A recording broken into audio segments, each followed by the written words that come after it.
Ito nga mga kalapatids, may maganda tayong bihag. Lumapit dyan kay Handsome Becart mga kalapatids. Yung YB natin nakawala pa mga kalapatids. Kanino kayang ibon to? Nakita ko yung ring PHA mga kalapatids. Mukhang magandang ibon to. Alagay natin dito sa loob ng kulungan mga kalapatids. Pakainin muna natin, mukhang gutom, at painumin bago natin mamaya pakawalan mga kalapatids.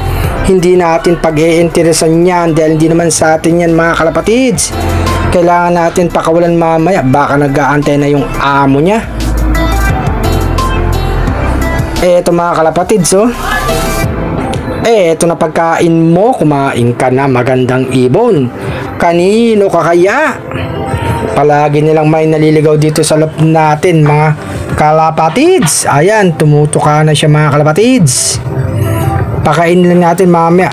Papainumin ko na siya mga kalapatids ng plain water dahil nga mainit ang panahon. Alam kong wow na siya mga kalapatids. Sige, tuka ka ng tuka dyan, magpakabusog ka. Pagkatapos mong kumain at uminom, pahinga ka muna at papakawalan na kita.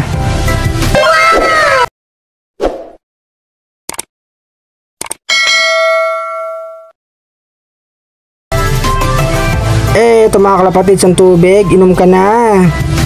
Tapos siya kumain mga kalapatids, magandang ibon. Lalaya ka din mamaya. No.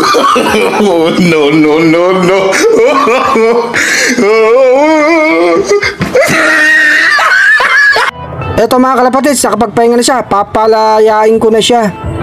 Ito si mga kalapatids ang gandang ibon. 2, 3. Dito ka, lilapit kita ng konti dito para dito kita papakawalan at makalipad ka na, makabalik ka na sa amo mo.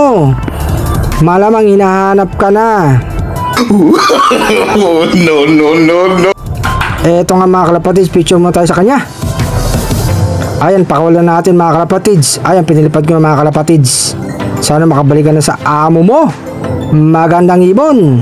Napasal nga dito sa loob natin.